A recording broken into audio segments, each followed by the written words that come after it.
پچھلے اسباق کا خلاصہ جو ہے اس کو دہرا لیجئے۔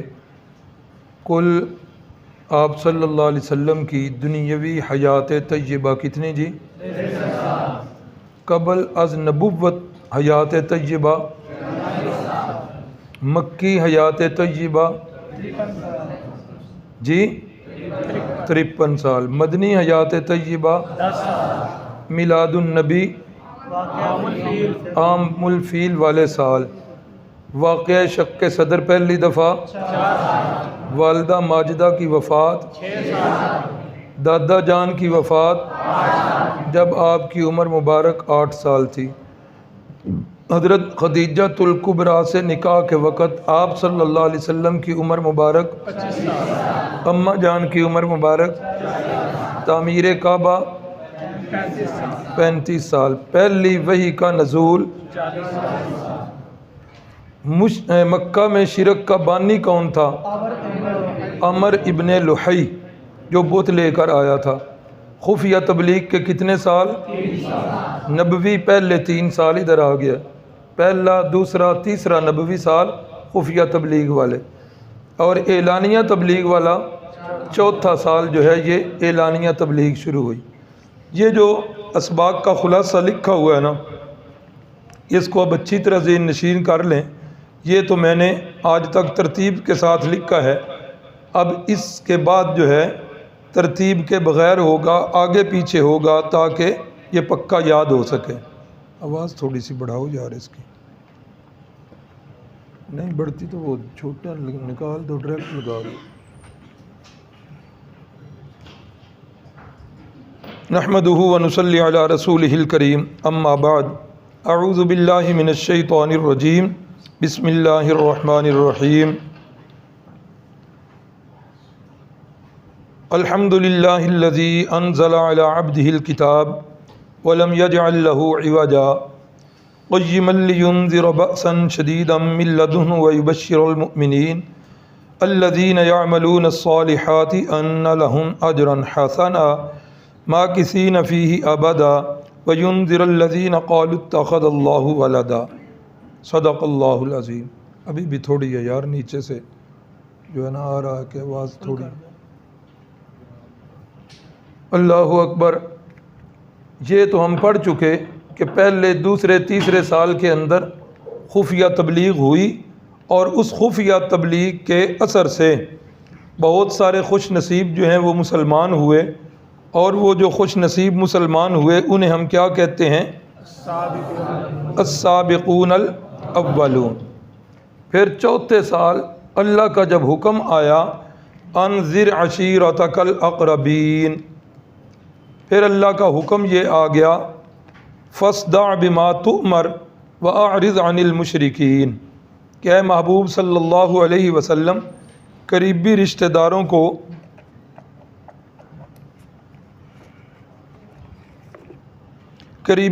داروں کو ڈرائیے اور کسی کی پرواہ نہ کیجیے۔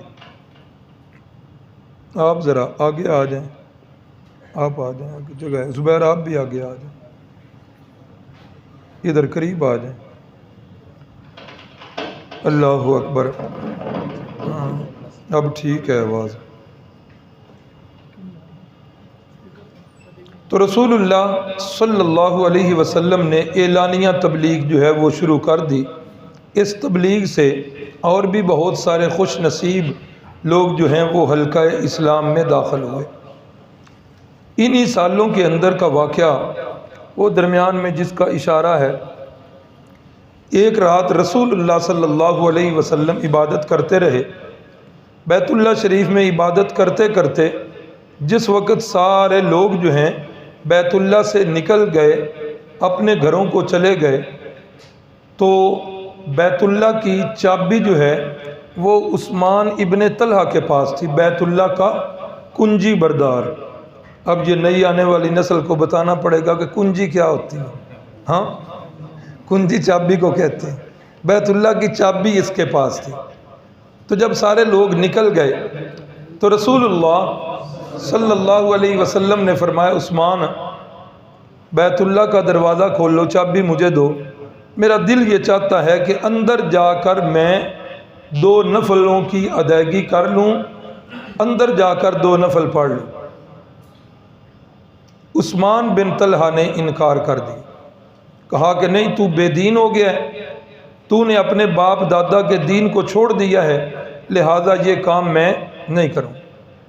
فرمایا عثمان یاد کر لینا اس وقت کو، ایک ایسا دن آئے گا کہ جب یہ بیت اللہ کی چابی میرے ہاتھ کے اندر ہوگی، جب یہ بیت اللہ کی چابی میرے ہاتھ میں ہوگی، اور پھر میں جس کو چاہوں گا یہ چابی اس کو دوں گا۔ عثمان کہنے لگا بڑی عجیب بات کرتے ہو، تیری قوم تیرے قتل کے منصوبے بنا رہی ہے، نعوذ باللہ معاذ اللہ، وہ اپنے ارادے کے اندر کامیاب ہو جائیں گے، تو نہیں رہے گا، تیرے ساتھی نہیں رہیں گے، تیرا دین نہیں رہے گا، اور تو خواب دیکھ رہا ہے بیت اللہ کو فتح کرنے والے، یہ کیسے ہو سکتا ہے؟ قوم ان قریب جو ہے وہ تیرا صفایا کرے۔ بہرحال رسول اللہ صلی اللہ علیہ وسلم کو اس واقعے کا بڑا صدمہ ہوا، قلق ہوا، لیکن آپ صلی اللہ علیہ وسلم خاموش ہو گئے۔ آگے چل کر بھی یہ بات آنی ہے، چلو یہیں ہو جائے، آگے اور مزید حالات جو ہیں ہجرت کی، جب آپ ہجرت کر چکے تو ہجرت کے بعد جب مکہ فتح ہوا، پرانے ساتھیوں کو یاد ہے کہ مکہ کب فتح ہوا تھا؟ ماشاءاللہ 8 ہجری کو فتح مکہ ہوا، تو رسول اللہ صلی اللہ علیہ وسلم نے، وہ واقعہ اپنی جگہ آ جائے گا، تو رسول اللہ صلی اللہ علیہ وسلم نے بیت اللہ کی چابی منگوائی، بیت اللہ کی چابی لے کر آپ صلی اللہ علیہ وسلم اندر تشریف لے گئے، اور اندر جا کر جتنے بت پڑے ہوئے تھے بیت اللہ میں، وہ سارے کے سارے بت جو ہیں ان کو گرایا، اور گرانے کے بعد جو تصویریں بنی ہوئی تھیں ان کی صفائی کی، زمزم کے پانی کے ساتھ بیت اللہ کی دیواروں کو دھویا۔ حضرت بلال رضی اللہ تعالیٰ عنہ بیت اللہ شریف کے اندر رسول اللہ صلی اللہ علیہ وسلم کے ساتھ تھے۔ پھر آپ نے نوافل ادا کیے، نوافل ادا کر چکنے کے بعد پھر آپ جب باہر نکلے تو فرمایا چابی ہاتھ میں پکڑی ہوئی ہے، سیدنا علی المرتضیٰ آگے بڑھے، یا رسول اللہ سقایا کی ڈیوٹی پہلے ہماری ہے، حاجیوں کو زمزم پلانے والی، تو یا رسول اللہ یہ چابی بھی ہمیں دے دیں تاکہ یہ بھی خدمت بیت اللہ کی ہم کر سکیں۔ رسول اللہ صلی اللہ علیہ وسلم کے چچا جان حضرت عباس جو ہیں وہ آگے بڑھے کہ یہ چابی ہمیں دے دیں، یہ سعادت ہمیں مل جائے، تو رسول اللہ صلی اللہ علیہ وسلم خاموش رہے۔ پھر یہ آیت نازل ہوئی، ان اللہ یأمرکم ان تؤدوا الامانات الی اہلیہا، اللہ تمہیں اس بات کا حکم کرتے ہیں کہ امانتیں جو ہیں ان کے اہل تک پہنچاؤ۔ تو نبی پاک صلی اللہ علیہ وسلم نے آواز دی، فرمایا این عثمان ابن طلحہ، عثمان ابن طلحہ کدھر ہے؟ اب وہ تو پیچھے تھے، سر نیچے تھے، شرم کی وجہ سے نگاہیں جھکی ہوئی تھی کہ پتہ نہیں اب ہمارا کیا بننے والا ہے، دیگر مشرکین مکہ کی طرح۔ تو جب اسے بتایا گیا بھئی آ جاؤ آپ کا بلاوا ہے، ڈرتے ڈرتے کانپتے کانپتے عثمان آئے، رسول اللہ صلی اللہ علیہ وسلم نے چابی دکھا کے فرمایا عثمان کوئی گل یاد آئی ہے؟ ہاں کوئی بات یاد آئی ہے؟ ایک وہ وقت تھا جب میں نے یہ چابی مانگی تھی اور تو نے مجھے چابی نہیں دی تھی، اور اس وقت میں نے یہ پیشین گوئی کی تھی کہ ایک وقت آئے گا کہ یہ چابی میرے ہاتھ کے اندر ہوگی، میں جسے چاہوں گا دوں گا۔ یہ یاد رکھیں، سچے نبی کی پیشین گوئیاں، سچے نبی کی پیشین گوئیاں سچی ہوتی ہیں۔ مرزا غلام احمد لعین قادیانی، اس کی نبوت جھوٹے نبی ہونے پر جہاں اور بہت سارے دلائل ہیں، قرآن مجید سے دلائل، احادیث سے دلائل بے شمار ہیں اس کے جھوٹے ہونے پر، تو اس کے ساتھ ایک یہ دلیل بھی کہ کئی اس نے بھی پیشین گوئیاں کی، کئی پیشین گوئیاں کی، اور کتنی ہی پیشین گوئیوں کے اندر وہ جھوٹا نکلا، اس کی پیشین گوئیاں جھوٹی ہوئی ہیں۔ ایک دفعہ اس نے وعدہ کیا کہ میں ایک کتاب لکھوں گا جو 50 جلدوں پر مشتمل ہوگی، اور پھر خوب اس کا چندہ بھی اکٹھا کیا کہ یہ کام بہت بڑا ہے، میں نے کرنا ہے، 50 جلدوں پر کتاب لکھنی ہے۔ جب 5 جلدیں لکھیں تو علم ختم۔ ہاں، تو لوگوں نے پوچھا حضور آپ نے تو فرمایا تھا میں نے 50 لکھنی ہے، تو کہا 5 دا تے 50 دا کیڑا فرق ہوں؟ ہاں، 1 صفر دا ہی تو فرق ہے ہمارے۔ جی ہمارے استاد حضرت سنیوٹی صاحب فرمایا کرتے تھے کاش کہ میں اس وقت ہوتا تو اسے میں کہتا کہ 5 تے 50 دا فرق نہیں، میں 50 لتر مار دا تھے اندازے 5 ہی ہوئے نہیں۔ ہاں، استادوں کا ایک اپنا ذوق تھا۔ اللہ ان کی قبر کو منور فرمائے، اللہ مجاہدین ختم نبوت کی قبروں کو منور فرمائے، شہدائے ختم نبوت کی قبروں کو اللہ منور فرمائے۔ اللہ اکبر۔ ایک اس نے یہ بھی پیشین گوئی، یہ تو جھوٹی بات تھی نا، ایک اس نے یہ بھی پیشین گوئی، ایک لڑکی دیکھی خاندان میں، بڑی خوبصورت لڑکی تھی، نام تھا اس کا محمدی بیگم۔ یہ بے ایمان اس پر عاشق ہو گیا، اس کو دل دے بیٹھا، بڑے اس نے جتن کیے، بڑے اس نے مکر کیے کہ یہ لڑکی مجھے دے دو، لیکن وہ اس کا باپ بھی پکا رہا، اس نے نہ دی۔ بالآخر اس نے اپنی بیٹی کا نکاح جو ہے منگنی کر دی، اور پھر شادی کی تاریخ کا اعلان بھی کر دیا۔ اس بے ایمان نے وہاں یہ پیشین گوئی کی کہ یہ اگر کسی اور دولہے کے ساتھ گئی تو اس دولہا جو ہے اس کی موت واقع ہو جائے۔ لیکن کیا ہوا، وہ پیشین گوئی بھی اس کی خاک میں ملی، جھوٹی ثابت ہوئی، اور پھر وہ لے کر دلہن بنا کے اس کو لے بھی گیا۔ یہ تو پرانا واقعہ تھا۔ ہم جب بچپن میں تھے تو استاد، جب ہم نے سبق پڑھے تو استادوں نے فرمایا کہ میں نے پھر اس بڑھاپے میں اس محمدی بیگم کو دیکھا ہے، کہتے ہیں کہ بڑے جتن کیے، اس کا ایک بیٹا بھی مرزائی ہو گیا تھا، ایک بیٹا مسلمان تھا، تو کہتے ہیں میں نے بڑے جتن کر کے بڑی مشکل کے ساتھ اس محمدی بیگم کو دیکھا، بالکل آخری عمر میں بڑھیا تھی، چارپائی پہ تھی۔ اور استاد ایک بڑا پیارا جملہ کہتے تھے کھنڈرات دیکھ کر محسوس ہوتا تھا کہ عمارت کسی دور میں بڑی شاندار تھی۔ کھنڈرات دیکھ کر معلوم ہوتا تھا کہ عمارت کسی دور میں بڑی شاندار تھی۔ تو یہ جو ہے نا، پھر استاد جی کی حیات میں، استاد جی کی زندگی میں یہ فوت بھی ہو گئی تھی، اور حالت اسلام پہ فوت ہوئی تھی، اور استادوں نے پھر ایک چھوٹا سا رسالہ لکھا تھا، مرزائیوں کی ماں مر گئی۔ بہرحال کئی اس کی پیشین گوئیاں، تو یہ رسول اللہ صلی اللہ علیہ وسلم کی پیشین گوئی پوری ہوئی، اور پھر آپ صلی اللہ علیہ وسلم نے وہ چابی عثمان کے ہاتھ میں دی اور فرمایا عثمان یہ تیری نسل میں رہے گی، قیامت تک تجھ سے کوئی نہیں چھینے گا، اگر تجھ سے کوئی چھینے گا تو وہ ظالم اور جابر ہوگا، تیری نسل سے یہ کوئی اور چھینا۔ اور آج تک بیت اللہ کی چابی انہی، پھر یہ مسلمان بھی ہو گئے تھے، انہی حضرت عثمان ابن طلحہ رضی اللہ تعالی عنہ کی نسل کے آپ نے چابی انہیں دی، اور آج تک اسی نسل کے اندر یہ چابی چلی آ رہی۔ تو یہ بھی انہی سالوں کا یہ واقعہ لکھا ہوا ہے۔ 5واں نبوی سال، جی 5ویں نبوی سال کے اندر اللہ اکبر سورہ کاف کا نزول ہوا۔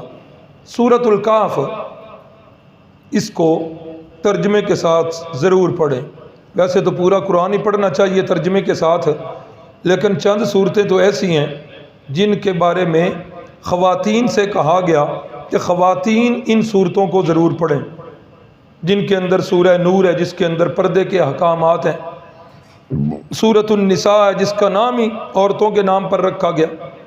تو یہ صورت جو ہے نا، اس کی بڑی فضیلت ہے۔ رسول اللہ صلی اللہ علیہ وسلم نے دجال کے بارے میں جب بتایا کہ قیامت سے پہلے دجال کا ظہور ہوگا اور بڑا سخت فتنہ ہوگا، اتنا سخت فتنہ، فرمایا یمسہ مسلمن و یمسی کافرا، بندہ صبح کے وقت مسلمان ہوگا، شام کے وقت کافر ہوگا، شام کے وقت مسلمان ہوگا، یصبح کافرا، صبح کے وقت جو ہے وہ کافر ہو جائے۔ بڑا ہی سخت فتنہ، بڑا ہی سخت فتنہ۔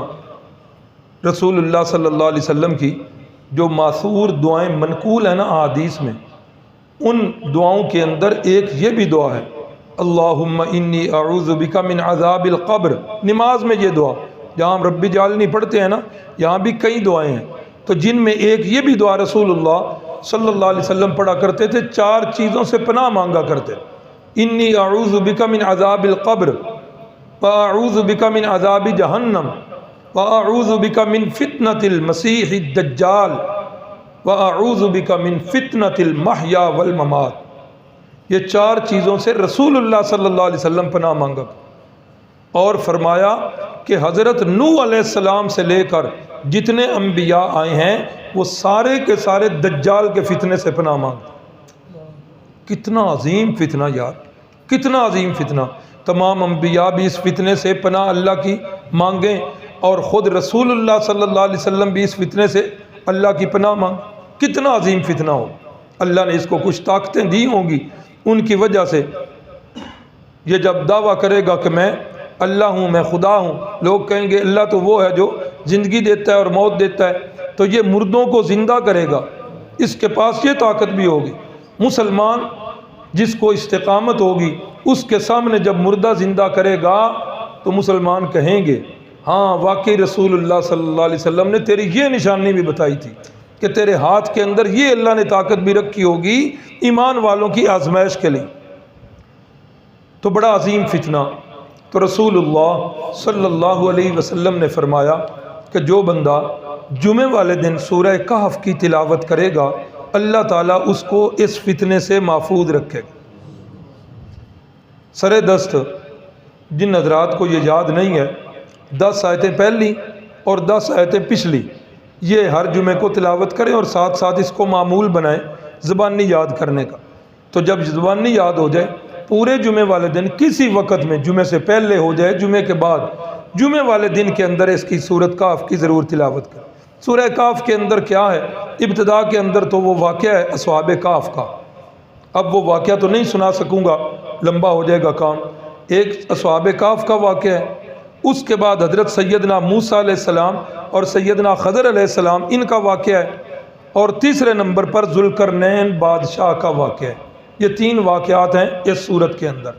تو یہ 5ویں سال میں یہ سورت کہف نازل ہوئی ہے، اشارہ اس بات کا کہ جب ایمان کو خطرہ ہو تو اصحاب کہف کی طرح ہجرت کر لو۔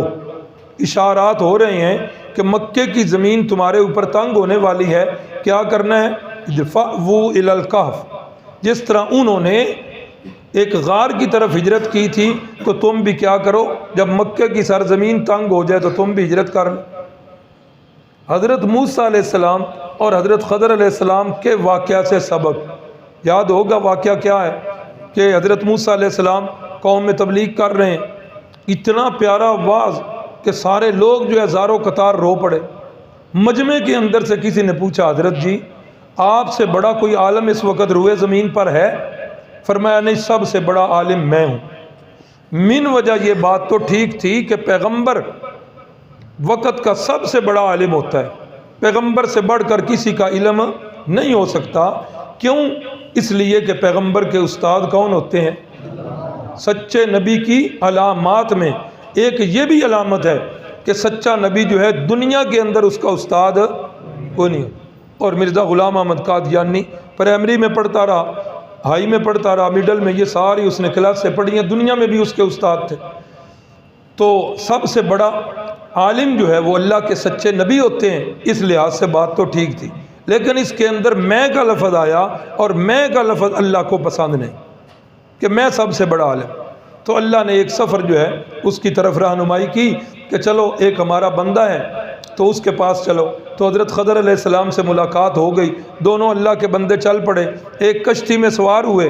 کشتی والوں نے جب سب سے کرایہ لیا تو ان سے کرایہ نہیں لیا، ان سے کرایہ چھوڑ دیا کہ اللہ کے بندے ہیں، نورانی صورتیں ہیں، پیغمبر، اللہ اکبر۔ اس وقت کے جتنے لوگ ہوتے ہیں، اس وقت ساری دنیا کے لوگوں میں سب سے حسین اللہ کے پیغمبر ہوتے ہیں۔ چھوٹا سا تھا میں، بالکل بچہ اس وقت، اللہ کی رحمتیں ہوں، حضرت والد صاحب اور حضرت پیر سید سجاد بخاری صاحب اور حکیم نور احمد جزدانی صاحب، اللہ ان کی قبروں کو منور فرمائے۔ جماعت کے پروگرام طے ہوئے کہ دیہات میں دروس قرآن کے لیے جانا ہے، چھنی مٹھا میں ہم گئے، ادھر ان کا میزبان ہوتا تھا تینوں بزرگوں کا بابا ملہ بھٹی صاحب، اللہ اس کی قبر کو منور کرے، بڑا مؤید آدمی تھا۔ تو تقریر کر کے سردیوں کی رات تھی، جب واپس آئے تو وہ جنگ کی طرف سے ٹائم آیا سید والوں کا، تو اس میں بیٹھ گئے۔ تو والد صاحب اگلی سیٹوں پہ بیٹھے، تو یہ دونوں بزرگ، حضرت جزدانی صاحب نے وہ اپنا مخصوص کلہ پہنا ہوا تھا، حضرت شاہ جی ان کا تو چہرہ ہی بڑا نورانی تھا۔ تو والد صاحب نے جب ان کا کرایہ دینے لگے تو انہوں نے والد صاحب سے پوچھا، پیر نے؟ ابا جی کیا ہو، پیر نے؟ پیر ہی تھے حضرت شاہ صاحب نہ کہ نہیں ایسا کرایہ نہیں لینا۔ ہاں، تو آج امت کے اندر علماء کی ایسی قدر، تو وہ اصحاب کا حضرت موسیٰ اور خضر علیہ السلام کی اتنی پیاری نورانی صورتیں دیکھ کر انہوں نے کہا کرایہ نہیں لینا۔ اب کیا ہوا، جس وقت کشتی آخر تک پہنچی، حضرت خضر نے مکہ مارا اور کشتی کا پھٹا توڑ دیا۔ حضرت موسیٰ علیہ السلام نے کہا یہ کیا کیا ہے؟ فرمایا میں کیسی کہ میرے نال رہنے تھے چوپ رہنے۔ چلو جی اگے چلیے، فن طلقا، آگے چلے، چلتے چلتے دیکھا ایک دریا کا کنارہ ہے، وہاں بچے کھیل رہے ہیں۔ چلتے چلتے حضرت خضر نے ایک بچے کو تھپڑ مارا، فقتلہ، بچہ مر گیا۔ حضرت موسیٰ بول پڑے، اللہ کے بندے کوئی قصور نہیں، معصوم جان ہے، آپ نے بغیر وجہ کے مار دیا۔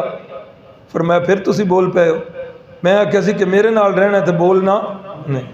الم اقل لک انک لن تستطیع معی صبرا، میں نے کہا نہیں تھا کہ آپ میرے ساتھ رہ کر صبر نہیں کر سکتے؟ کتنی باتیں ہو گئیں؟ دو۔ حضرت موسیٰ علیہ السلام نے دوسری دفعہ کے بعد فرمایا، ان سألتک عن شیء بعدہا فلا تصاحبنی، اگر اس کے بعد میں سوال کروں تو پھر بے شک مجھے جدا کر دیجئے گا، اپنے ساتھ نہ رکھے گا۔ رسول اللہ صلی اللہ علیہ وسلم نے یہ سناتے ہوئے فرمایا، کاش کہ موسیٰ علیہ السلام ابھی یہ نہ کہتے تو ہمیں کئی اور باتوں کا پتہ چل جاتا۔ آگے بڑھے، ایک بستی سے گزرے، بستی والوں سے کھانا مانگا، انہوں نے دیا نہیں ہے۔ تو اب ایک دیوار گر رہی تھی، حضرت نے اس دیوار کو مرمت کر کے صحیح کھڑا کر دیا۔ فرمایا کہ اچھا حضرت جی، کھانا انہوں نے دیا نہیں اور آپ نے اس بستی والوں کا فائدہ کر دیا، اگر آپ چاہتے لَاتَّخَذْتَ عَلَيْهِ أَجْرًا، آپ اس دیوار کی مزدوری لے کر کھانا کھا سکتے تھے ہم۔ فرمایا اچھا پھر بول پائے ہو، ہذا فراق بینی و بینی، اب یہ میری اور آپ کی جدائی ہے۔ واقعہ آپ نے سنا ہوا ہے، ظاہر کچھ تھا اور باطن میں کچھ تھا، پھر حضرت نے وہ ساری جو ہے نا تعبیریں اس کی بتائیں۔ تو یہاں بھی ان کے واقعے سے پتہ چلا نتائج ہمیشہ ظاہر پر نہیں، کبھی کبھی برعکس بھی ہوتے ہیں۔ آج مکے والے آپ کو دبانا چاہتے ہیں لیکن انشاءاللہ نتیجے جو ہیں وہ اس کے برعکس ہوں۔ ذوالقرنین بادشاہ کے واقعہ سے کیا سبق ملا کہ زمین اللہ کی ہے، وہ جسے چاہے وارث بنا دے، اور اسی کے آگے پیچھے سورۃ الزمر جو ہے اس کا بھی نزول ہوا، اس کے اندر بھی یہی ترغیب دی، ارض اللہ واسعہ انما یوفی الصابرون اجرہم بغیر حساب، اللہ کی زمین بڑی وسیع ہے، تو جو صبر کرنے والے ہیں اللہ ان کو بغیر حساب کے اللہ تعالیٰ جو ہے وہ اجر دیں۔ تو یہ سورۃ کاف کا جب نزول ہوا تو اشارات مل گئے اس طرف کہ اب کیا کرنا ہے، مسلمانوں نے ہجرت کرنی۔ اب مسلمان جو ہیں ہجرت کرنے لگے۔ حضرت سیدنا صدیق اکبر رضی اللہ تعالیٰ عنہ ایک دن وہ بھی ہجرت کے لیے نکلے، ظلم سہ کے، تشدد سہ کے مجبور ہو کر نکلے۔ تو حضرت صدیق اکبر ایک مقام پر پہنچے تو آگے سے ایک آدمی تھا، مکے کے سرداروں میں اس کا شمار ہوتا ہے، ابن دغنہ اس کا نام تھا۔ تو ابن دغنہ نے پوچھا ابو بکر کدھر؟ فرمایا مکہ بستی چھوڑ کے جا رہا۔ کہا نا ابو بکر، آپ جیسے لوگ مکہ میں رہیں تو مکہ جو ہے یہ شان والا ہے، آپ جیسے لوگ نکل جائیں گے، آپ تو مکہ کی رونق اور سجاوٹ ہو، اور آگے ابن دغنہ نے جو الفاظ کہے حدیث کی کتابوں میں وہ موجود ہیں، ابن دغنہ نے صدیق اکبر سے وہی الفاظ کہے جو پہلی وحی پر ام المؤمنین حضرت خدیجہ الکبریٰ نے رسول اللہ سے کہے تھے۔ کتنا اشتراک ہے نبی اور صدیق میں۔ فرمایا کہ انک لتصل الرحم، ابو بکر آپ جیسے لوگ مکہ نہ چھوڑیں، کیوں؟ اس لیے کہ آپ تو صلہ رحمی کرنے والے ہیں۔ تکسب المعدوم وتحمل الکلہ، آپ تو کمزوروں کے بوجھ اٹھانے والے ہیں۔ وتقرئ الضیف، اور آپ مہمان نوازی کرنے والے ہیں۔ آپ کے اندر تو اتنی خوبیاں اور صفتیں ہیں کہ ابو بکر مکہ نہیں چھوڑے، آئے میرے ساتھ میری پناہ میں آ جائیں۔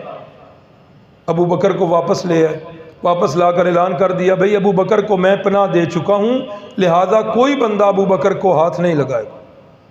ٹھیک ہے، ایک شرط ہے۔ باقی سرداروں نے کہا کہ ابو بکر سے کہو عبادت کرنی ہے تو اپنے گھر کے اندر کرنی ہے اور آواز باہر نہیں نکلنی چاہیے۔ ٹھیک ہے جی۔ صدیق اکبر واپس اب مکے میں رہنے لگے۔ حضرت صدیق اکبر نے اپنے گھر کے اندر چھوٹی سی مسجد بنا لی، اور اس مسجد کے اندر حضرت صدیق اکبر اللہ کی عبادت کرتے ہیں۔ کئی دفعہ ایسا ہوا حضرت صدیق اکبر نماز کے اندر قرآن مجید کی تلاوت کرتے، پھر حضرت صدیق اکبر کو اپنے پر قابو نہ رہتا، صدیق اکبر کی قرآن پڑھتے ہوئے آواز بلند ہو جائے۔ پھر یہ ہوتا کہ قریشیوں کی عورتیں اور ان کے بچے جو ہیں ارد گرد آ کر اکٹھے ہو کر صدیق اکبر کا قرآن سنا کرتے تھے۔ صدیق اکبر کو کوئی ہوش نہیں ہوتی تھی کہ کوئی سن رہا ہے یا نہیں، صدیق کا معاملہ اللہ کے ساتھ ہو۔ جس وقت قریشیوں نے دیکھا کہ یہ معاملہ بن گیا ہے، ہمارے عورتیں اور ہمارے بچے ہمارے ہاتھوں سے جانے لگے، تو انہوں نے ابن دغنہ کو بلا کر کہا ہماری شرط پوری نہیں ہوئی، ہم نے کہا تھا آواز باہر نہ آئے، ابو بکر کی آواز باہر آ رہی ہے، اب بتاؤ کیا کریں۔ ابن دغنہ آیا صدیق اکبر کے پاس کہ ابو بکر کچھ تو خیال کرو۔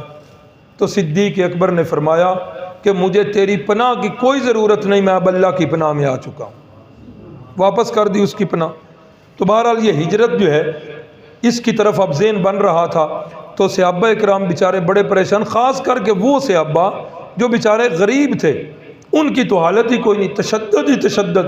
جس طرح کے پیچھے صحابہ اکرام کے حالات سے آپ کو بتایا، حضرت عثمان غنی کا چچا چٹائی کے اندر اس نے لپیٹ کر دھونی دینی شروع کر دی، بڑے بڑے ظلم و ستم، حضرت سیدنا بلال حبشی۔ تو جب یہ معاملات ہوئے تو رسول اللہ صلی اللہ علیہ وسلم سے صحابہ نے پوچھا یا رسول اللہ کس طرف ہجرت کریں؟ تو فرمایا حبشہ کی طرف ہجرت کر کے چلے جاؤ۔ تو پہلی یہ 5واں سال نبوی چل رہا ہے، تو پہلی ہجرت حبشہ ہوئی ہے، حبشہ کی طرف ہجرت کر کے صحابہ اکرام گئے ہیں۔ یہ موجودہ ایریٹیریا اس کا نام ہے، ایتھوپیا سوڈان کے اندر یہ علاقہ ہے۔ رسول اللہ صلی اللہ علیہ وسلم کو کیسے پتہ چلا کہ ہجرت حبشہ بھی ایک ملک ہے اور وہاں جو ہے نا بادشاہ بڑا اچھا ہے؟ تو اصل تعلق تو وہی کا وقت ہے، لیکن اسباب کے درجے میں حضرت ام ایمن یاد آ گئیں؟ یہ کون ہے؟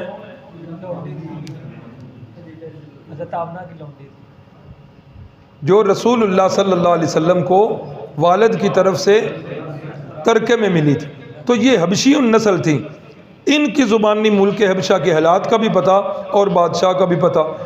تو آپ صلی اللہ علیہ وسلم کو یہ معلومات انہی کی طرف سے ملی۔ تو پہلی جو ہجرت ہوئی 12 مرد تھے اور 4 عورتیں تھیں۔ تو اس ہجرت کے امیر جو ہیں سیدنا عثمان غنی اور ان کی اہلیہ سیدہ رقیہ رضی اللہ تعالی عنہما، یہ جو ہے نا امیر بنے اور ان کی اہلیہ ساتھ تھی۔ تو رسول اللہ صلی اللہ علیہ وسلم نے فرمایا سیدنا ابراہیم علیہ السلام کے بعد اگر کوئی اپنی بیوی کے ساتھ ہجرت کرنے والا ہے تو وہ عثمان غنی۔ حضرت ابراہیم نے بھی بمائے اہل و عیال ہجرت کی تھی، اور ان کے بعد جو ہے حضرت عثمان غنی ہیں جو اپنی بیوی کے ساتھ ہجرت کر کے ادھر جا رہے ہیں۔ تو بہرحال یہ جا کر ادھر رہے حبشہ کے اندر کچھ ماہ رہے۔ پھر انہیں پتہ چلا کہ رسول اللہ صلی اللہ علیہ وسلم جو ہے نا ان کے ساتھ مشرکین مکہ کی صلح ہو گئی، اور اس میں 2-3 باتیں لکھی ہوئی ہیں۔ بعض نے کہا کہ مشرکین مکہ جو ہیں ان کے بارے میں پتہ چلا کہ مسلمان ہو گئے ہیں، بعض نے لکھا ہے کہ صلح ہو گئی ہے، اس طرح کی باتیں جو ہیں، ایک قصہ غرانیق بھی لکھا ہوا ہے، اب اگر ادھر جاؤں تو وہ لمبا ہو جائے گا۔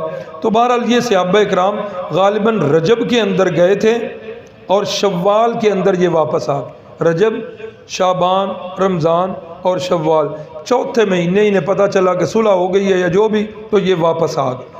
تو جب یہ واپس آئے تو وہ جو معلومات تھیں وہ تو ساری کی ساری بوگس نکلی، نہ صلح ہوئی ہے اور نہ یہ مشرکین مکہ جو ہیں وہ مسلمان۔ اب پھر کیا تھا کہ پہلے سے اور زیادہ ظلم و تشدد، اور زیادہ ان کے اوپر تشدد۔ اب تو ہر آنے والا دن جو ہے مسلمانوں کے لیے اور زیادہ سخت ہوتا۔ اب مشرکین مکہ جو ہیں اور زیادہ چوکس ہو گئے کہ کہیں مسلمان پھر نہ نکلیں۔ پہلے تو آسانی کے ساتھ ہجرت حبشہ ہو گئی تھی، اب جو ہے وہ مشرکین مکہ بڑے چوکس ہیں۔ لیکن صحابہ اکرام اللہ اکبر، رسول اللہ صلی اللہ علیہ وسلم کے حکم سے دوبارہ ہجرت حبشہ کی۔ 82 یا 83 مرد ہیں، 18 یا 19 عورتیں ہیں۔ 83 مرد اور 19 عورتیں جو ہیں دوبارہ ہجرت حبشہ میں یہ جو ہے چلے گئے تھے۔ اور یہ نبوی سال 5واں چل رہا ہے۔ 5ویں نبوی سال کے اندر بعض نے 5ویں میں لکھا اور بعض نے 6 میں لکھا کہ اس سال کے اندر حضرت سیدنا حمزہ اور سیدنا فاروق اعظم رضی اللہ تعالیٰ عنہما، ان کا قبول اسلام بھی لکھا ہے۔ تو یہ ان سالوں کے اندر جب یہ اعلانیہ تبلیغ شروع ہوئی تو رسول اللہ صلی اللہ علیہ وسلم نے صفا پہاڑی کے ساتھ حضرت زید بن ارقم کا مکان تھا، حضرت ارقم کا مکان تھا، تو حضرت ارقم کے مکان کو اپنی دعوت توحید کا مرکز بنایا اور یہ مکان جو ہے تقریباً ہیڈ کوارٹر بن گیا۔ صحابہ اکرام بھی یہاں پر ہی رہتے اور رسول اللہ صلی اللہ علیہ وسلم بھی اکثر حصہ اسی مکان کے اندر رہتے، دار ارقم کے اندر۔ تو یہ مسلمانوں کا مرکز بن گیا۔ حضرت سیدنا حمزہ رضی اللہ تعالیٰ عنہ، ان کا قبول اسلام کا واقعہ، ایک دفعہ رسول اللہ صلی اللہ علیہ وسلم گزر رہے ہیں، ابو جہل جو ہے یہ سامنے سے آیا اور اس نے آ کر بڑی ہی زیادہ زبان درازی کی، بہت زیادہ زبان درازی کی، رسول اللہ کو بہت برا بھلا کہا۔ تو جس وقت یہ برا بھلا کہہ رہا تھا، حضرت سیدنا حمزہ کی لونڈی جو ہے وہ سارا یہ کام دیکھ رہی، رسول اللہ صلی اللہ علیہ وسلم بالکل خاموش۔ اب اندازہ کریں، کائنات میں سب سے اونچی ہستی ہیں، بعد از خدائے بزرگ تو ہی قصہ مختصر، اس دھرتی کے اوپر ساری دنیا سے اونچا شان انبیاء کا، اور پھر انبیاء سے بھی سب سے زیادہ اونچا شان ہمارے نبی پاک صلی اللہ علیہ وسلم۔ گالیاں بک رہا ہے، بکواسات کر رہا ہے، لیکن رسول اللہ صلی اللہ علیہ وسلم اس کا جواب، کتنے حوصلے والے۔ آج یہ چیز ہمارے اندر نہیں پائی جا رہی۔ سیرت کورس سننے کا فائدہ تب ہی ہوگا جب ہمارے عمل کے اندر سیرت النبی آئے گی۔ کائنات کی سب سے قیمتی ہستی ہیں، برا بلا بک رہا ہے لیکن آپ نے جواب نہیں دیا۔ لیکن آج ہماری یہ حالت نہیں ہے، ہماری یہ سوچ نہیں ہے، ہماری سوچ معاف کرنا گدھوں والی بن گئی، گدھوں والی سوچ۔ کسی آدمی کا گزر ہوا گدھے کے پیچھے سے، تو گدھے نے اس کو دلتی ماری تو اس نے 4 ٹانگیں مار کے کیا میں تیرے نڑوں کاٹا۔ ہاں، یہ ہماری سوچ ہے۔ 2 گالیاں دیں تو جب تک 4 گالیاں نہ دیں تب تک ہمارا سینہ ٹھنڈا نہیں۔ اور اتنے بے وقوف ہم کہ بچوں کی لڑائی پر بڑے جو ہیں وہ میدان میں کود پڑتے ہیں، وہ بچے پھر آپس میں کھیل رہے ہیں اور بڑے جو ہیں ان کی بول چال بند۔ ہمسایوں کے حقوق تک ہمیں یاد نہیں۔ ایسی سیرت نہیں ہونی چاہیے۔ کم از کم اپنی، ہم جو سننے والے ہیں، اپنی زندگی کے اندر جو ہے یہ چیز لانی چاہیے کہ برداشت اپنے اندر پیدا کریں۔ یہ سیرت نبویہ ہے کہ کوئی برا بھلا بھی کہے تو کیا کر دو، اس کو معاف کر دو۔ اس بر صغیر کے اندر حضرت شاہ ولی اللہ کا نام بڑا اونچا نام ہے، شاید پہلے بھی بتایا ہو۔ یہ حدیث کی جو سند ہے نا، حدیث بغیر سند کے نہیں پڑھی جاتی، نہ استاد پڑھاتے ہیں۔ کتاب شروع کرنے سے پہلے استاد اپنی سند بیان کرتے ہیں کہ میں نے یہ حدیث کی کتاب فلاں استاد سے پڑھی، انہوں نے فلاں سے، انہوں نے فلاں سے۔ یہ چلتے چلتے حضرت شاہ ولی اللہ تک پہنچتی ہے سند، حضرت شاہ ولی اللہ سے پھر رسول اللہ صلی اللہ علیہ وسلم تک یہ متصل سند پہنچتی ہے، تب استاد جو ہیں وہ اپنی حدیث کی کتاب شروع کرتے ہیں۔ جنہوں نے حدیث پڑھی ہے انہیں تو بخوبی پتہ ہے۔ تو حضرت شاہ ولی اللہ تک بر صغیر کے جتنے بھی مکاتب فکر ہیں، بریلوی، دیوبندی، اہل حدیث، سب کی سند حضرت شاہ ولی اللہ تک جاتی۔ تو حضرت شاہ ولی اللہ کے پوتے ہیں حضرت شاہ اسماعیل شاہی، بڑے اونچے، دلی کی جامع مسجد کے خطیب ہیں، واز کر رہے ہیں، اور واز کرتے کرتے مجمع میں ایک بندہ اٹھا، اس نے کہا اسماعیل تو حرام زادہ ہے۔ اب اندازہ کریں، مرکزی جامع مسجد ہے، جمع غفیر ہے، واز کرنے والے سے کہا جا رہا ہے کہ تو حرام زادہ ہے۔ لوگ اٹھے، حضرت نے منع کر دیا، فرمایا بیٹھ جاؤ۔ اس سے کہا برخوددار آپ کو غلط فہمی ہوئی ہے، میرے والد اور میرے والدہ کا نکاح ہوا تھا، اور ان کے نکاح کے جو گواہ ہیں وہ اس وقت بھی دلی کے اندر موجود ہیں۔ اندازہ کر لو کتنی یہ اونچی شخصیات۔ حضرت حکیم الامت مولانا اشرف علی تھانوی رحمہ اللہ، کون ہے جو ان کے نام سے واقف نہیں؟ سڑک کے کنارے جا رہے ہیں، کسی نے کہہ دیا اشرف علی کتا، حکیم الامت ہے، بر صغیر کی عظیم شخصیات میں نام ہے۔ تو حضرت تھانوی نے اسے کہا بھائی اگر میرا خاتمہ ایمان پر ہو گیا تو میں کتے سے بہتر ہوں، اور اگر میرا خاتمہ ایمان پر نہ ہوا تو پھر کتا بھی مجھ سے بہتر۔ یہ ہیں سچے پیروکار رسول اللہ کے دین کے۔ کم از کم ہمیں یہ چیز چاہیے سننے والوں کو کہ اپنی طبیعت کے اندر ٹھہراؤ پیدا کریں، برداشت والی چیز جو ہے پیدا کریں۔ تو حضرت حمزہ کی لونڈی یہ سارا کام دیکھ رہی ہے۔ حضرت حمزہ شکار پر گئے ہوئے تھے، جب واپس تشریف لائے لونڈی نے ساری بات سنائی کہ آج تو اس نے اخیر ہی کر دی، اتنی بکواس کی ہے آپ کے بھتیجے کو، اتنی بکواس کی ہے کہ مجھے زیب نہیں دے رہا کہ میں وہ الفاظ دہراؤں۔ حضرت حمزہ کے ہاتھ میں وہ تیر کمان وہ سارا کچھ شکار والا ساتھ تھا، فوراً بیت اللہ کے اندر پہنچے۔ ابو جہل بیٹھا ہوا تھا، جاتے ہی کمان جو ہے اس کے سر میں ماری، اور ابو جہل کا سر جو ہے وہ پھٹ گیا، اور کہا کہ تیری یہ جرت کہ اس کو یتیم سمجھا ہے، لاوارث سمجھا ہے، نہیں اس کا وارث میں موجود ہوں، خبردار آج کے بعد ہاتھ لگا۔ اس کے ساتھی اٹھے، ابو جہل نے ان کو بٹھا دیا، کہا نہیں آج واقعی مجھ سے بھی زیادتی ہو گئی تھی، حمزہ جو کچھ کر رہا ہے ٹھیک کر رہا ہے۔ کسی نے پوچھا حمزہ اتنی طرفداری، کیا تم اس کے دین کو قبول کر چکے ہو؟ تو حضرت سیدنا حمزہ نے فرمایا ہاں میں اس کے دین کو قبول کر چکا، حالانکہ اس وقت تک مسلمان نہیں ہوئے تھے۔ ان کے سامنے کہہ دیا کہ میں اپنے بھتیجے کے دین کو قبول کر چکا ہوں۔ اور پھر جس وقت ادھر سے واپس آئے بدلہ لے کر، تو آ کے فرمایا بھتیجے غم نہ کرو، میں آپ کا بدلہ بھی لے کے آیا ہوں اور اس کا سر بھی پھاڑ کے آیا ہوں۔ تو رسول اللہ صلی اللہ علیہ وسلم نے فرمایا چچا جان مجھے اس بدلے کی کوئی خوشی نہیں، مجھے تو اس دن خوشی ہوگی جس دن آپ پیغام حق کو قبول فرما لیں۔ حضرت حمزہ فرماتے ہیں میں متردد سا ہو گیا، پھر میں نے اللہ سے دعا کی گڑ گڑا کر کہ یا اللہ جو حق کی راہ ہے میری ادھر جو ہے نا میری سوچ کو ادھر کر دے۔ تو اللہ رب العزت کی طرف سے میرے سارے وسوسے دور ہو گئے، اور میں رسول اللہ صلی اللہ علیہ وسلم کے ہاتھ پر میں مسلمان ہو گئی۔ تو حضرت سیدنا حمزہ قریشی سرداروں میں ہیں، بڑے اونچے ہیں۔ تو حضرت سیدنا حمزہ رضی اللہ تعالیٰ عنہ کے اسلام کا پتہ چلا تو یہ قریشیوں اور مشرکین مکہ پر ایک بجلی جو ہے وہ کوندی کہ یہ تو کام بڑا خراب ہے۔ پہلے ہم دوسرے لوگوں سے جو ہے نا وہ کر رہے تھے کہ یہ کیوں دن بدن پھیل رہے ہیں، اب حمزہ جو مسلمان ہو گیا یہ تو قریشیوں کے خاندان میں اونچا بندہ ہے۔ اور اس کے بعد دوسرا اسلام جو ہے حضرت سیدنا فاروق اعظم کا مشہور واقعہ تو آپ نے سنا ہوا ہے کہ قتل کے ارادے سے جا رہے تھے کہ آگے سے صحابی ملے، انہوں نے کہا ادھر قتل کرنے جا رہے ہو تو آپ کی بہن اور بہنوئی جو ہیں وہ مسلمان ہو چکے۔ آج میں ایک اور سیرت کی کتاب پڑھ رہا تھا، انہوں نے لکھا تھا کہ عین واقعہ تو یہی بنا ہے لیکن اس کے پیچھے کیا تھا، کہتے ہیں کہ پیچھے سے جو ہے نا گراؤنڈ اس کی بن رہی تھی۔ جس وقت ہجرت حبشہ کر کے جا رہے ہیں مسلمان، ایک وہ وقت تھا کہ جب عمر خود مسلمان غریبوں پر ظلم ڈھایا کرتے تھے، اور مسلمانوں پر ظلم ڈھا کر حضرت عمر کو خوشی ہوتی تھی۔ لیکن آہستہ آہستہ کیا ہوا کہ جس وقت مسلمان جانے لگے ہجرت حبشہ کی طرف، جن میں ان کے عزیز بھی تھے، ان سے پوچھا کدھر؟ انہوں نے کہا مکہ کی زمین آپ نے تنگ کر دی ہے، چھوڑ کے جا رہے۔ تو حضرت عمر کا دل جو ہے نرم ہو گیا اور آنسو بھی نکل آئے، کہنے لگے کہ اپنا گھر چھوڑنا اتنا آسان تو نہیں ہوتا، آپ نہ چھوڑ کے جائیں۔ فرمایا نہیں عمر، اب جو ہے مکے والوں نے زمین، ادھر بھی دل نرم ہو گیا۔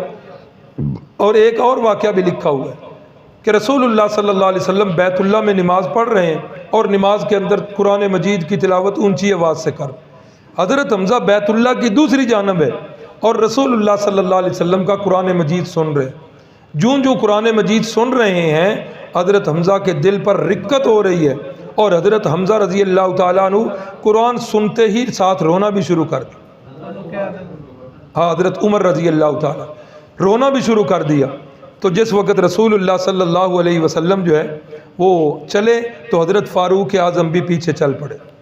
جس وقت پیچھے چلے تو آپ صلی اللہ علیہ وسلم نے قدموں کی آہٹ سن کر فرمایا عمر ابھی وہ وقت نہیں آیا کہ اللہ سے ڈر جاؤ، خدا کا خوف کرو، کیا عذاب کی انتظار کر رہے ہو؟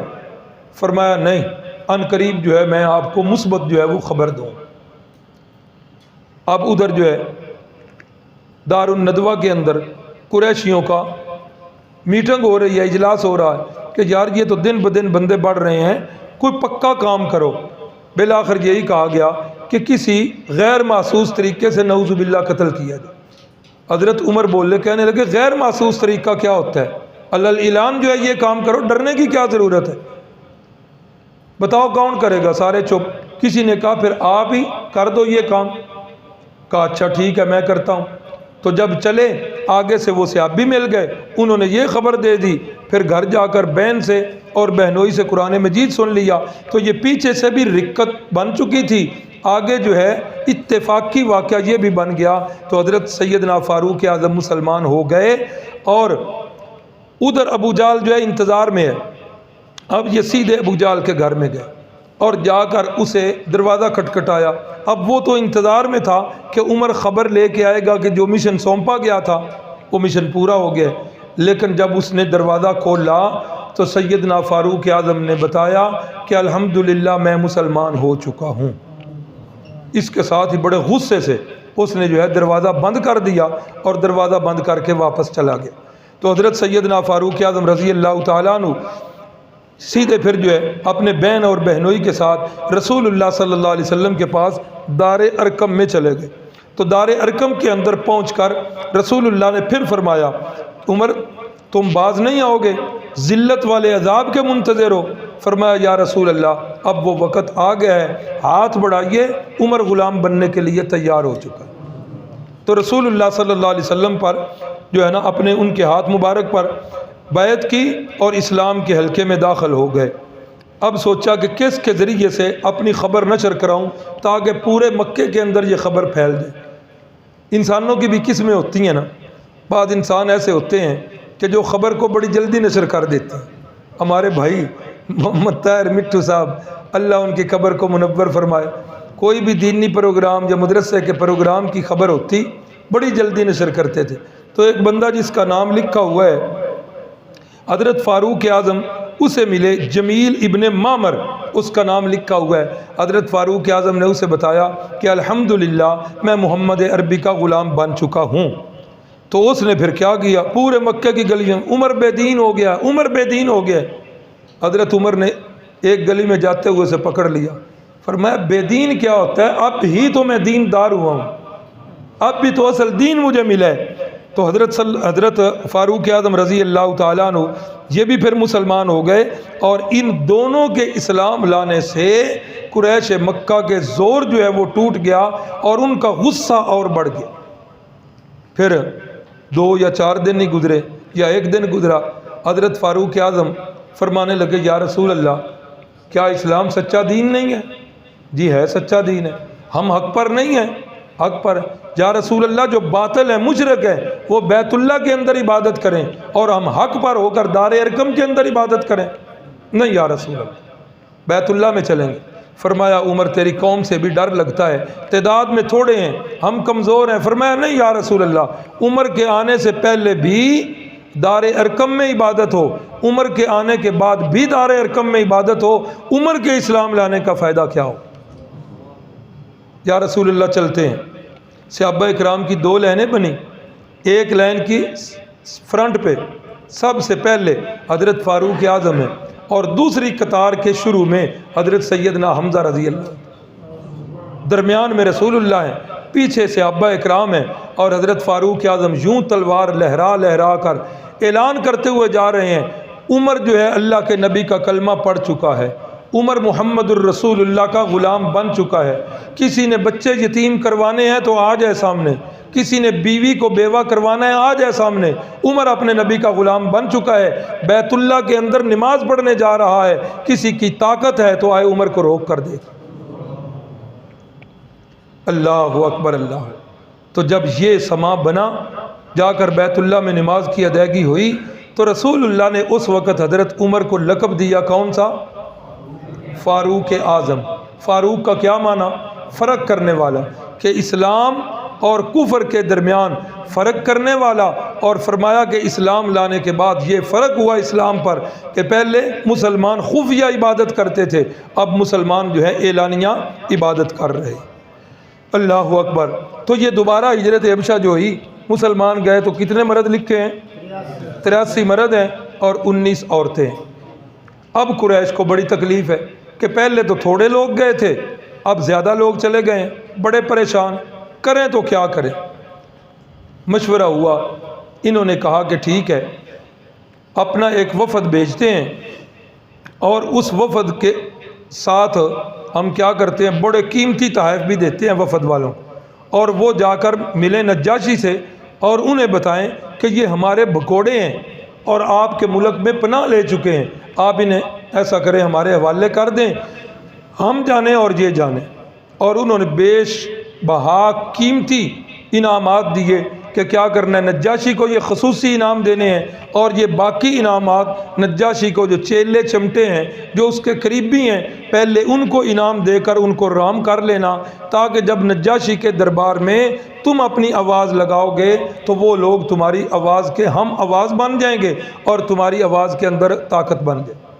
اب یہ لوگ جو ادھر سے چلے اور ان کے اندر اس وقت تک ابھی مسلمان نہیں ہوئے تھے، بعد میں تو اسلام کے بڑے جرنیل بنے، عمر ابن العاص اور عبداللہ ابن ربیہ، یہ اس سفارتی جو دستہ تھا اس کے یہ لیڈر بنے کہ یہ جا کر گفتگو کریں گے۔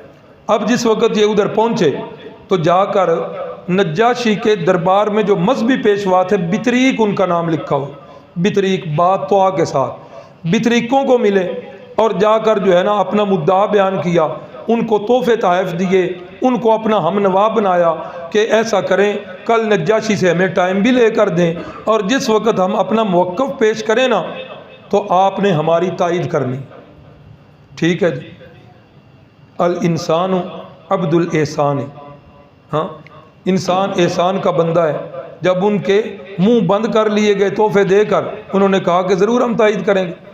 نجاشی سے ٹائم لیا گیا کہ کعبہ سے، مکہ سے کچھ لوگ آئے ہیں آپ سے ملنا چاہتے ہیں۔ مکہ کو مرکزی حیثیت تو پہلے سے تھی، نجاشی نے ٹائم دے دیا، آ گئے یہ دونوں، باقی بھی سارا گروپ آ گیا۔ تو یہ کھڑے ہوئے، انہوں نے کہا کہ ہمارے لوگ کچھ جو ہیں بھگوڑے ہیں، انہوں نے آپ کے ملک میں آ کر پناہ لی ہے، آپ مہربانی کریں انہیں ہمارے حوالے کر دیں۔ اللہ اکبر، وہ ہمارے قومی مجرم ہیں۔ نجاشی نے کہا نہیں، ایسے تو میں آپ کے حوالے نہیں کروں گا، میں انہیں بلاؤں گا، ان کا بھی موقف سنوں گا، اگر وہ مجھے مطمئن نہ کر سکے تو ٹھیک ہے، میں انہیں اپنے ملک سے نکال دوں۔ ٹھیک ہے جی، بلایا گیا۔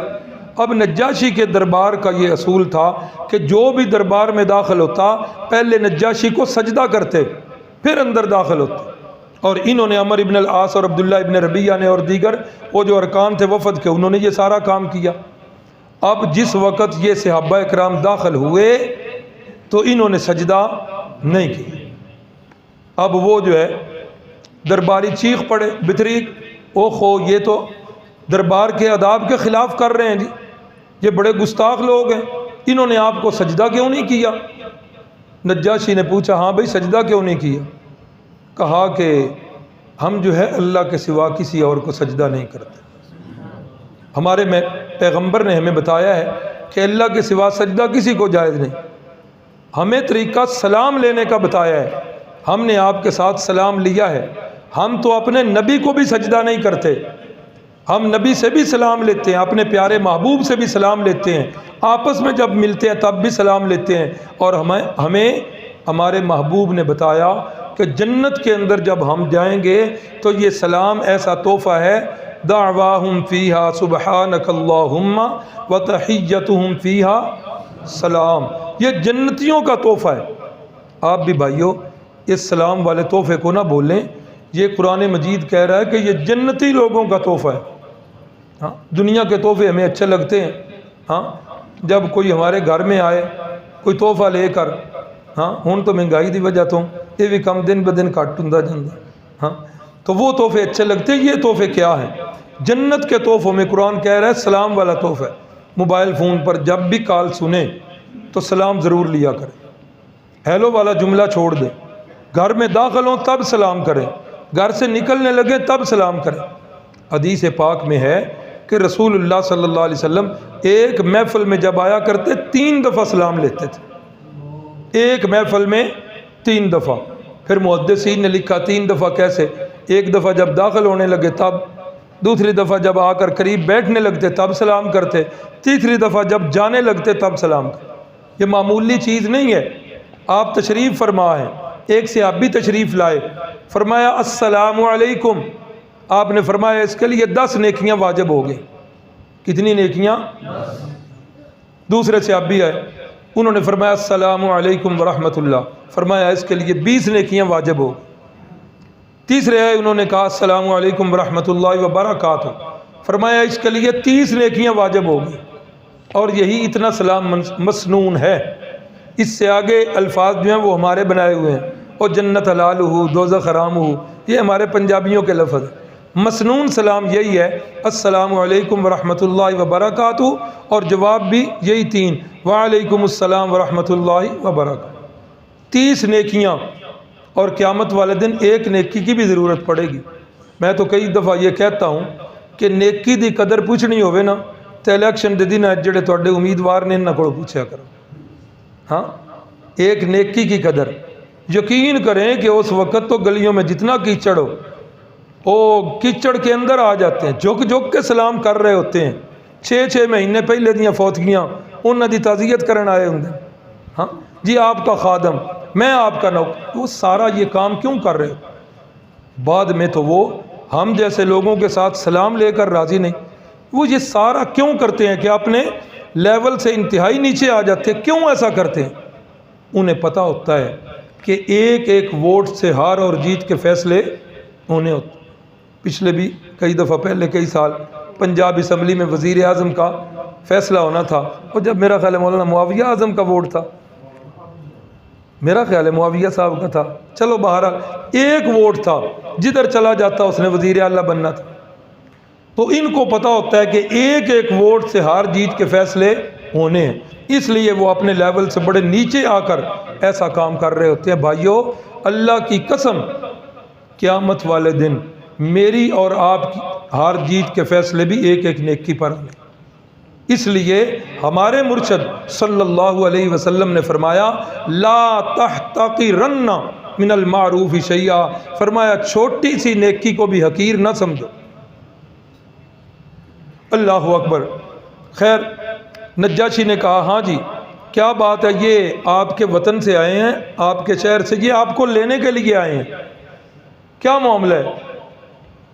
حضرت جعفر رضی اللہ تعالیٰ عنہ خطیب اسلام حضرت جعفر رضی اللہ تعالیٰ عنہ ایک طرف کھڑے ہو گئے، دوسری طرف قریشی ہیں اور بطریق بیٹھے ہوئے ہیں. حضرت جعفر رضی اللہ تعالیٰ عنہ تقریر کرتے ہیں بے جھجک اور بے دھڑک. کیوں؟ رسول اللہ نے فرمایا الصدق ینجی والکذب یہلک، سچ بندے کو نجات دیتا ہے، جھوٹ بندے کو تباہ و برباد کرتا ہے. اب اگر ادھر بھی جھوٹ ہی بولنا ہے تو پھر اسلام لانے کا فائدہ کیا ہو؟ معاف کرنا کتنا جان کو خطرہ ہے کہ اگر سچ بولیں گے ہو سکتا ہے نجاشی پکڑ کر ان کے حوالے کر دے. پھر کعبے میں بیت اللہ میں جا کر، مکے میں جا کر جو کچھ ہونا تھا ان کا وہ سارا کچھ نظر آ رہا ہے، لیکن انہیں پتہ تھا کہ ہمارے نبی کی تعلیم ہے کہ جھوٹ یار سیرت کا فائدہ تب ہی ہوگا جب ہم بھی اللہ کے گھر میں بیٹھ کر یہ وعدہ کر لیں کہ جھوٹ آج سے ہماری زندگیوں سے رخصت ہو چکا ہے۔ 5 سال ہم پڑھ چکے ہیں، پڑھا چکے ہیں، یقین کر جھوٹ سے جو بچنا چاہتا ہے نا، شریعت نے طریقے بتائے ہیں۔ میں کبھی کبھی اکابرین کی تاریخ پڑھتا ہوں، یہ جب انگریز کے خلاف چل رہے تھے، حضرت شیخ التفسیر مولانا احمد علی لاہوری رحمۃ اللہ تعالی علیہ، تصویریں اس وقت نہیں ہوتی تھی، ورنٹ گرفتاری جاری ہے، لاری اڈے پہ کھڑے ہیں، بس سٹینڈ پہ پولیس والے آ گئے کہ مولانا احمد علی لاہوری کو جانتے ہیں؟ ہمیں کسی نے بتایا کہ ادھر ہے، تو پوچھ بھی رہا حضرت لاہوری سے، تو حضرت لاہوری جہاں کھڑے تھے نا 2 قدم پیچھے ہٹ، 2 قدم پیچھے ہٹ کے کہتے ہیں ابھی تو یہیں کھڑے تھے۔ ہاں یعنی دیکھو نا، یہ اکابرین ہے کہ پتہ بھی ہے کہ کتنا سخت جو ہے آگے گرفتاری ہونی ہے، جا کر سختیاں، لیکن جھوٹ نہیں بولا، سچ ہی بولا۔ حضرت مدنی رحمہ اللہ، ان پر کیس ہو گیا کہ اس کے پاس ناجائز اسلحہ ہے، عدالت میں پیش ہوئے، حضرت کے ہاتھ میں تسبیح تھی، جج نے پوچھا ہاں مولوی صاحب ہمیں پتہ چلا ہے کہ آپ کے پاس اسلحہ ہے، اور تھا بھی واقعی، اب اگر اقرار کرتے تو فرد جرم عائد ہو جانی تھی۔ تو حضرت نے تسبیح اوپر کر کے فرمایا جج صاحب ساڈا مولویاں دا سب تو بڑا اسلحہ ہے جی۔ ہاں یعنی کس طرح یہ لوگ جھوٹ سے بچیں۔ آپ بھی کوشش کریں کہ ہمارے نبی پاک کی یہ تعلیم ہے کہ ہمارے نبی پاک نے پوری زندگی کبھی جھوٹ نہیں بولا۔ آج اگر ہم ان کے سچے امتی ہیں تو ہمیں پھر اپنی زندگیوں سے جھوٹ کو رخصت کرنا چاہیے، نہیں بولنا چاہیے جھوٹ۔ تو بہرحال حضرت جعفر طیار خطیب اسلام اٹھے اور انہوں نے کہا کہ اے نجاشی، ہم شرک میں مبتلا تھے، ہم بتوں کی عبادت کرتے تھے، ہم مردار کو کھاتے تھے، دنیا جہان کی بدکاریاں ہم کیا کرتے تھے، قطع رحمی ہم کیا کرتے تھے، ہمسایوں کے ساتھ بدسلوکی ہمارے ایک انگ میں رچی اور بسی ہوئی تھی، طاقتور جو ہے کمزور کو دبا جایا کرتا تھا، مظلوم کی پکار سننے والا کوئی نہیں تھا، ہم دنیا جہان کی ذلیل ترین قوم بن چکے تھے، دنیا جہان کی برائیاں ہمارے اندر تھی، شراب ہم پیتے تھے، جھوٹ ہم بولتے تھے، زنا کر کے فخر ہم کرتے تھے، یہ ساری بیماریاں ہمارے اندر تھیں۔ پھر اچانک اللہ کو ہمارے اوپر ترس آیا، اللہ نے اپنا ایک محبوب بندہ ہمارے اندر بھیجیا، اس نے آ کر اس کے محبوب نے ہمیں یہ تعلیم دی کہ اللہ کے سوا کسی کو سجدہ نہیں کرنا، اپنا سر نہیں جھکانا۔ اس نبی نے بتایا کہ سچ بولنا ہے، امانت دار کو واپس کرنی ہے، زنا نہیں کرنا، صلہ رحمی کرنی ہے، ہمسایوں سے اچھا سلوک کرنا ہے، حرام کاری نہیں کرنی، خون ریزی نہیں کرنی، یتیموں کا مال نہیں کھانا۔ یہ ساری باتیں جتنی گندی تھیں، اللہ کے اس محبوب نے آ کر ہماری گندی باتیں دور کیں اور ہمارے اندر اچھی عادتیں جو ہیں وہ ڈال۔ پھر کیا ہوا؟ ہماری قوم کو یہ بات پسند نہ آئی، انہوں نے ہمارے اوپر ظلم و تشدد کرنا شروع کر دیا، پھر ہم مظلوم بن کر ہجرت کر کے آپ کے ملک کے اندر آئے ہیں۔ خطیب اسلام حضرت جعفر کی یہ تقریر سن کر بادشاہ نے کہا کہ آپ میرے ملک کے اندر جہاں چاہیں رہیں، آپ کو کوئی نہیں نکال سکتا، اور ان سے کہا کہ آپ جا سکتے ہیں، یہ میرے مہمان ہیں، کوئی بندہ انہیں کچھ نہیں کہے گا۔ محفل برخاست ہو گئی، اب یہ واپس آ گئے۔ اب جس وقت واپس آئے بڑے پریشان ہیں کہ مکے والوں کی نظریں اس وفد پر لگی ہوئی ہیں، اگر ہم اس سفارتی وفد کو ناکام واپس لے کر گئے تو کیا منہ دکھائیں گے ہم؟ یہ تو بڑا کام خراب ہوگا، یہ تو مسلمانوں کی ایک بہت بڑی فتح ہو جائے گی اور ہماری ذلت اور رسوائی ہو جائے گی۔ اب سوچ بچار کر رہے ہیں۔ پھر کیا ہوا؟ عمر ابن العاص نے اپنے ساتھیوں سے کہا کہ مجھے ایک بات سوچ گئی ہے، کل میں جو ہے نا نجاشی سے دوبارہ ٹائم لیتا ہوں، بھی طریقوں سے کہتا ہوں، ٹائم لے کر کل میں ایک ایسی بات کروں گا کہ نجاشی جو ہے ہمارے حق میں فیصلہ دے گا، میں دیکھوں گا کہ کیسے مسلمانوں کے حق میں فیصلہ کر۔ کیا کہو گے؟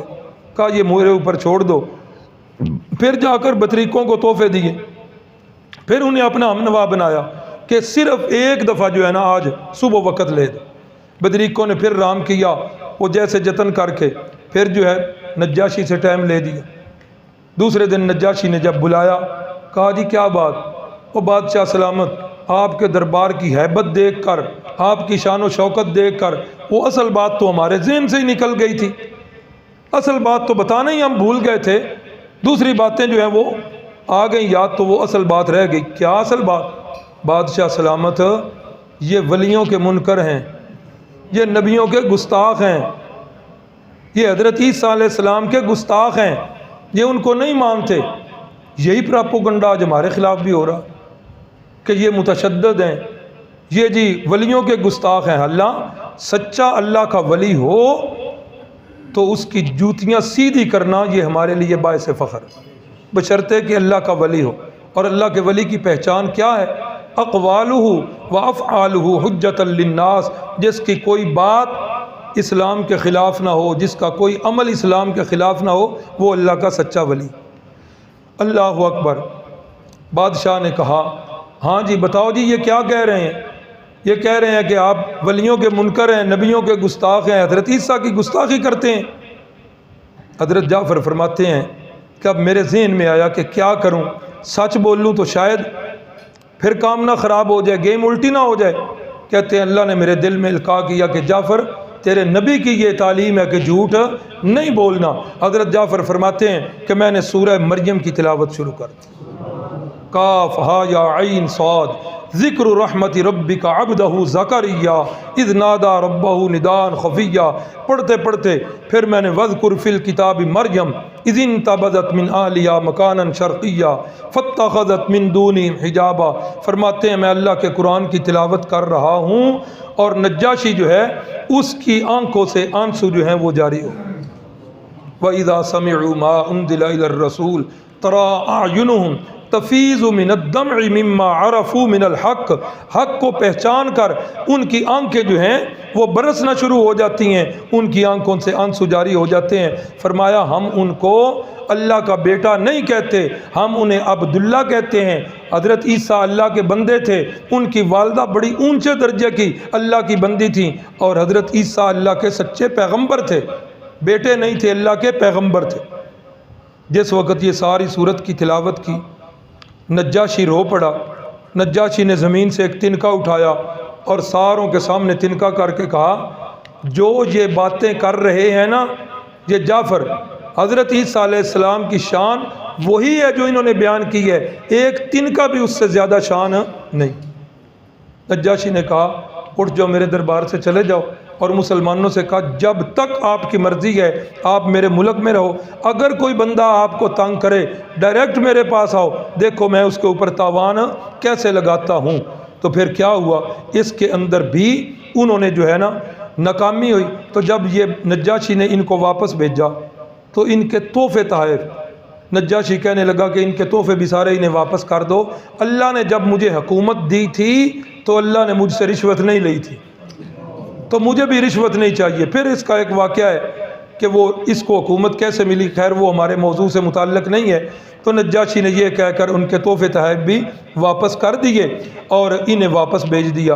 حضرت صلی اللہ علیہ وسلم نے نجاشی کو پھر ایک خط بھی لکھا، نجاشی نے جواب بھی دیا، اور نجاشی رسول اللہ صلی اللہ علیہ وسلم پر ایمان بھی لے آئے تھے۔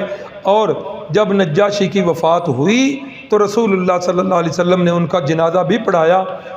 غائبانہ جنازہ پڑھنے والے حضرات اسی کو دلیل بناتے ہیں، جبکہ صحابہ اکرام میں ایسے صحابہ ہیں جو کہتے ہیں کہ اللہ رب العزت نے رسول اللہ اور نجاشی کے درمیان جتنے فاصلے تھے سارے سمیٹ دیے، اور نجاشی کی میت کو ہم نے اپنی آنکھوں سے دیکھا، نجاشی کی میت سامنے تھی تو رسول اللہ جنازہ پڑھا رہے تھے، تو غیبانہ جنازہ یہ نہیں تھا۔ جس طرح یاد ہوگا آگے آ جائے گا معراج والی رات جب انہوں نے سوالات کیے بیت المقدس کی نشانیاں بتاؤ، تو اللہ نے بیت المقدس کے اور رسول اللہ کے درمیان جتنے پردے تھے وہ سارے پیچھے کر دیے، بیت اللہ سامنے کر دیا۔ اللہ کے نبی دیکھ دیکھ کر بتاتے تھے، تو یہاں بھی ایسے ہی ہوا کہ یہ نجاشی کی میت جو ہے یہ سامنے آ گئی تھی، یہ جنازہ غیبانہ جنازہ نہیں تھا۔ اللہ سے دعا ہے اللہ تعالیٰ ہمیں آج کے سبق کے اندر جو ہم نے پڑھا سیرت النبی کے کون سے پہلو، ایک تو اپنے اندر برداشت پیدا کرنی ہے، دوسرا ہمیشہ سچ بولنا ہے، جھوٹ کو ہمیشہ کے لیے خیر باد کہہ دینا ہے۔ اللہ ان پر عمل کی توفیق عطا فرمائے۔ تو یہ ہم 90 چھٹے سال تک ہم پہنچ چکے ہیں، نہیں جی 13 ہی شادیاں تھیں، وہ سارے جو نام لکھے یہ مختلف سیرت نگاروں کی مختلف باتیں ہیں، تو بعض نے 11 بھی لکھی ہیں، لیکن آپ نے 13 شادیاں کی تھیں۔ ہمارے جو اس دفعہ ساتھی نئے شامل ہوئے نا جی سیرت کورس میں، 5ویں سالانہ سیرت کورس میں، آپ کئی ساتھی پرانے چلے آ رہے ہیں، نئے ساتھیوں میں ہمارے بھائی حاجی عصمت اللہ صاحب جو ہمارے حاجی کامل الدین صاحب جو ابائی کے بڑے گہرے دوست تھے، ان کے بیٹے ہیں، تو وہ بھی ہمارے نئے رفیق سفر میں ہیں، تو اس سال شامل ہوئے تھے، کل نہیں آئے، تشویش تھی کہ شاید مصروفیت کی وجہ سے نہیں آئے، لیکن آج بھائی گلزار طاہر صاحب کا فون آیا کہ ان کی طبیعت جو ہے کافی خراب ہے، تو ان کے لیے دعا کر دیں، اللہ تعالیٰ ان کو صحت دے، اور بھی جتنے بیمار ہیں اللہ تعالیٰ ان سب کو بھی صحت دے۔ ہمارے بھائی بھی ہیں، پھپھو زاد بھائی بھی ہیں، چچا زاد بھائی بھی ہیں، اور میرے حفظ کے ساتھی بھی ہیں، قاری محمد نواز صاحب، میں نے اور انہوں نے اکٹھی مار بھی کھائی ہوئی ہے حفظ میں اپنے اساتذہ اکرام سے اور خصوصاً والد صاحب سے، تو ان کے لیے بھی دعا کر دیں۔ انہوں نے مجھے کئی دنوں سے کہا ہوا ہے اور ہر روز جو ہے بھول جاتا ہوں، اجمالاً تو دعا ہوتی ہے کہ یا اللہ حاضرین محفل کی جتنی بھی جائز خواہشات ہیں انہیں پوری فرما دے، تو ان کے لیے بھی دعا کریں کہ اللہ تعالیٰ انہیں ایک اپنے غیب کے خزانوں سے وسیع مکان جو ہے وہ عطا فرما دے، اور بھی جتنے ساتھی کرائے کے مکانوں میں رہ رہے ہیں اللہ تعالیٰ سب کو اپنے مکان جو ہے وہ نصیب فرما دے، کیونکہ میں نے جو قرآن مجید کا تھوڑا بہت مطالعہ کیا ہے، 3 چیزوں کو قرآن مجید نے سکون کہا ہے کہ 3 چیزوں کے اندر سکون ہے۔ نمبر 1 واللہ جعل لکم من بیوتکم سکنا، گھروں کے اندر سکون ہے، اور واقعی گھر کے اندر میاں بیوی کی ہم آہنگی ہو، اچھی بیوی اللہ سب کو یہ نیک صورت نیک سیرت بیویاں عطا کرے، تو گھر میں جب بندہ جاتا ہے، نہیں تو انہوں مل گئی یہ جڑی ملنی تھی ہوں نہ اچھی آمین کرو، تو بندہ گھر میں جائے تو گھر جنت کا نمونہ بن جاتا ہے، تو اس لیے گھروں کو سکون کہا گیا۔ نمبر 2 دوسری جگہ جو ہے رات کے لیے قرآن نے سکون کا لفظ بولا کہ رات کے اندر بھی سکون ہے، اور تیسری چیز نیک بیوی جو ہے اس کے اندر بھی فرمایا لِتَسْكُنُوا إِلَيْهَا، نیک بیویاں جو ہوتی ہیں یہ بھی باعث سکون ہوتی ہیں، تو گھروں کی دلیل بھی ہے قرآن مجید میں، تو اس لیے یہ کوئی غیر شرعی مطالبہ نہیں ہے، رسول اللہ صلی اللہ علیہ وسلم سے بھی یہ چیزیں ثابت ہیں، تو اللہ تعالیٰ جتنے جی جزاک اللہ خیرہ، کیا دعا کہی تھی جی؟ اچھا اللہ تعالیٰ جی سب کو نیک اور صالح بیویاں بھی عطا فرمائے، جو دوسری شادی کے خواہش مند ہیں، تیسری کے ہیں یا چوتھی کے ہیں، اللہ تعالیٰ سب کو دے۔ یہ بھی ایک المیہ اور مصیبت ہے، یہ ہمارے پنجاب کے اندر زیادہ ہے کہ عورت کو پتہ ہے کہ میرے خاوند کے غلط تعلقات ہیں، کسی حد تک یہ قابل برداشت ہے، غلط تعلقات کسی حد تک، تو خاوند دوجی شادی کر لگے، توبہ، یہ تو ایک لمحے کے لیے گوارا نہیں۔ یہ بھی پنجاب کی بری رسموں میں ایک رسم، عرب کے اندر ایسے نہیں، پٹھانوں کے اندر ایسا نہیں ہے، یہ بھی ہمارے اندر شاید ہندوؤں سے یہ رسم آئی ہے، تو بہرحال یہ غیر شرعی چیزیں جو ہیں اللہ غیر شرعی رسموں کو ہم سے دور کرے۔ بسم اللہ الرحمن الرحیم، الحمدللہ رب العالمین والعاقبۃ للمتقین، اللہم صلی علی سیدنا و مولانا محمد النبی الأمی وعلی آلہ وسلم۔ اے اللہ تیری بارگاہ میں بیٹھ کر، تیرے گھر میں بیٹھ کر تیرے پیارے محبوب کے تذکرے پڑھے سنے، اللہ یہ عمل ہمارا قبول فرما لے۔ اے اللہ اس عمل کی برکت سے حاضرین محفل جتنے بھی میرے سمیت ہیں، اے اللہ سب کے گناہوں کو معاف فرما دے۔ اے اللہ جتنے بھی ہمارے ساتھی پریشان حال ہیں، تو سب کی پریشانیوں سے واقف ہے، اے اللہ سب کی پریشانیوں کو دور فرما دے، سب کی مشکلوں کو ختم فرما دے، ہمارے سارے بیماروں کو خصوصاً ہمارے بھائی حاجی عصمت اللہ صاحب کو اے اللہ تندرستی اور صحت والی زندگی عطا فرما دے۔ اے اللہ جو حضرات رشتوں کے سلسلے میں پریشان ہیں، اے اللہ ان کے لیے مناسب اور اچھے رشتے جو ہیں انہیں فراہم فرما دے، اے اللہ اچھے رشتوں کے انتظام فرما دے، اے اللہ جو اپنے مکانوں کے سلسلے میں ساتھی پریشان حال ہیں، اے اللہ انہیں بھی اپنے مکان عطا فرما دے تاکہ وہ بھی سکون والی زندگیاں بسر کریں۔ اے اللہ جو اولاد کی وجہ سے پریشان ہیں، جن کے پاس اولاد نہیں یا جن کی اولاد نافرمان ہے، اے اللہ ان کو بھی اس معاملے کے اندر سکون عطا فرما دے۔ اے اللہ ہماری اولاد کو دنیا اور آخرت میں عزتوں کا ذریعہ بنا دے۔ آمین۔ صلی اللہ علی النبی الکریم وعلی آلہ واصحابہ اجمعین۔